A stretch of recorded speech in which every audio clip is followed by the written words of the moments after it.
जौना समय राजा जनक के दरबार में एक से एक वीर लोग के बोला हटा भई रहे। पाती लिख के राजा जनक जी भेज देनी देश विदेश में कि हमरा द्वार पर धनुषा जग बा, धनुषा जग में जे भी आई बड़े बड़े वीर लोग के बुलावा बा, वो वीर में जे धनुष के भंग कर दी ओकरे से सीता के साथ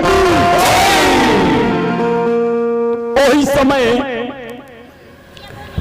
पाती लिख के जब चल गई तो पाती पढ़ते सारा वीर लो राजा जनक जी के दरबार में जुटल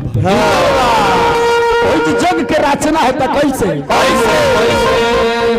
अरे रचनवा रचनवा रचनवा हो राजा जोगिया के कोइले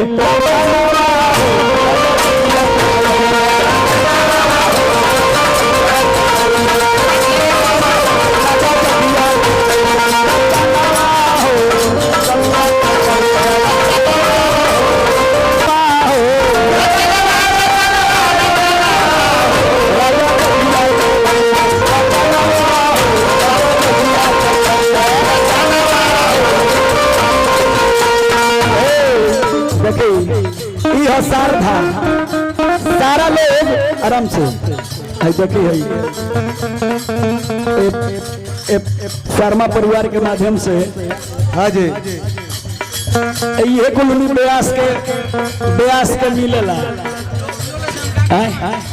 अच्छा कमलेश जी के मम्मी जी बताए है चाउर सब आइल बा।